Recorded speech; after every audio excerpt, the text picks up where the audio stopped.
Subscribe to my channel and hit the bell icon so you never miss any video from my channel. در سے ملا ہے. ہم اس در سے کیا لیتے ہیں؟ بری بات نہیں ہے دعا مانگیں، دعا مستجاب ہے، مانگنا بھی چاہیے، لیکن ہم مادہ مانگ رہے ہیں. گھر، گاڑی، نوکری، شادی، اولاد، اچھی بات ہے، لیکن کیا ہے؟ مادہ ہے. کہا مولا مجھے رات کی مناجات کی لذت دے دے، مجھے تنہائی میں طولانی سجدے دے دے. مولا تو سید الشہداء ہے، تو شہداء کا سردار ہے، مولا مجھے شہادت دے دے. واوا بھی نہیں نکلی کیونکہ ہم مانگتے نہیں ہیں. سخت ہے نا، آسان نہیں ہے. اللہم ارزقنا شہادہ کتنے لوگ کہتے ہیں؟ ہونٹ کامتے ہیں، میں نے دیکھا ہے. شہادت ہم وہاں کیسے ہوگی؟ کاٹا جائے گا، مارا جائے گا. مولا مارا، ہاں تو کیا کرتے رہے ساری زندگی؟ روتے کس پہ رہے ہو؟ بیٹا، مولا میرا بیٹا تو ڈاکٹر انجینئر بنے گا. خوب یہ شہید آپ چاہتے ہیں آپ کا بیٹا شہید ہو؟ میں نہیں آپ خدا نہ خواستہ آپ کے امتحان میں ڈال رہا، میں اپنے آپ سے سوال کر رہا ہوں. میں نے چاہا میرا بیٹا شہید ہو، میں چاہتا ہوں میرا بیٹا شہید ہو. میرا اپنے آپ سے سوال ہے. کتنی دفعہ میں نے پریکٹس کی اور اپنے بیٹے کو دیکھ کر کہا کہ یہ اتنا خوبصورت جوان ہوتا جا رہا ہے، تعلیم میں بھی اچھا ہے، علم میں بھی اچھا ہے، ادب میں بھی اچھا ہے. میرا بھی ایک ہی بیٹا ہے. میں چاہتا ہوں وہ شہید ہو. کیوں نہیں چاہتا میں شہید ہو؟ کیونکہ میرا تعلق ابھی تک دنیا سے جڑا ہوا ہے. میں نہیں سمجھا امام حسین کو کہ جس نے اپنے سارے تعلق کو توڑ کر اپنا سب کچھ اس کو دے دیا. ساری زندگی کا حاصل یہی ہے کہ میں سب سے بڑی دعا یہی مانگوں، خدا ہمارے اس بھائی کے درجات کو بلند کرے. شہادت کے بھی درجات ہیں بہرحال، اس کے اندر اور مراتب ہیں، ہم ان کو درک نہیں کر سکتے. بہرحال تو علماء نے بیان کیے ہیں، بعض شہداء نے خوابوں میں آ کر بتائے ہیں تو انسان نے درک کیے ہیں کہ شہداء کے اپنے درجات ہوتے ہیں. خوب کون سی چیز ہے جو اس مقام پہ لے آتی ہے انسان کو؟ یہ آسان ہے؟ آپ کیا سمجھتے ہیں یہ آسان ہے؟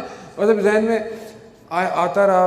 میں خود موجود تھا اس مقام پر جہاں یہ مسلم شہید ہوا، لیکن عجیب کیفیت تھی. میں جب اندر سے باہر آیا تو جب تک جنازہ کمبل میں، کیونکہ سردی رات بھی تھی اور ویسے بھی اچھا نہیں ہے کہ جنازہ یوں کمبل میں تھا. میں فرحان سے ملا، فرحان بھی گریے کی حالت میں تھا. نہ فرحان نے مجھے بتایا یہ مسلم ہے، نہ مجھے خود پتہ چلا یہ مسلم ہے. میں بھی اسی طرح. لیکن میرے ذہن میں حالانکہ کیونکہ جوان تو تھا اور ایک بڑا حادثہ تھا اس وقت، جتنے بھی لوگ واک کر رہے تھے اربعین کے اندر، جتنے بھی لوگ بیٹھے ہوئے تھے، اب ہر آدمی اپنے ذہن سے کہ یار یہ تھوڑی دیر یوں ہو جاتا، تھوڑا یہ یوں ہو جاتا، تھوڑی دیر میں چلا جاتا. ذہن میں چھوٹی گاڑی اس کو لگ جاتی، ٹانگ ٹوٹ جاتی.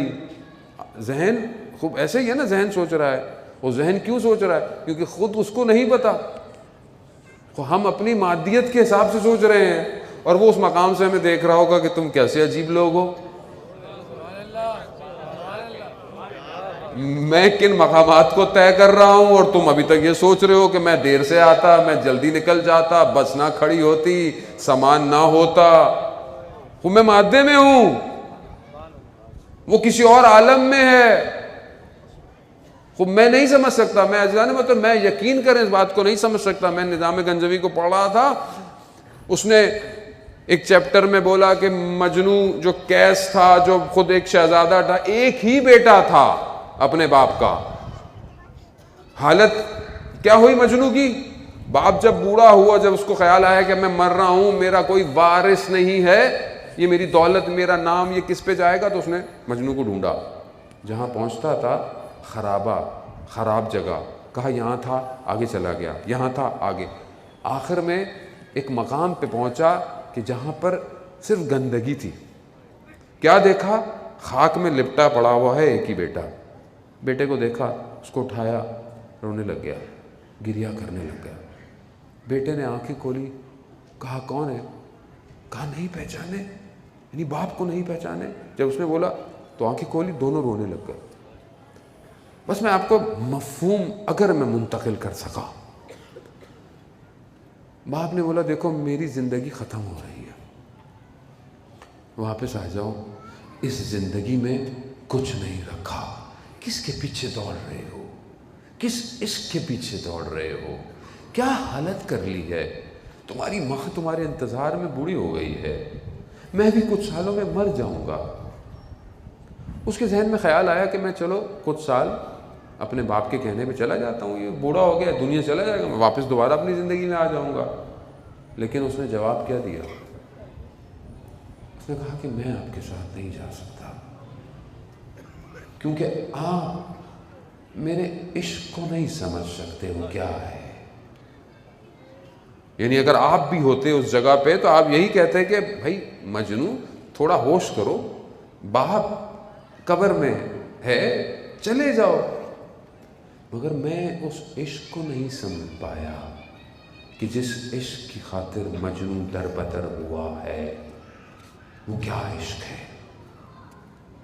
میں بہانے ڈھونڈ رہا ہوں کہ شاید یہ یوں نہ جاتا، یہ یوں رہ جاتا۔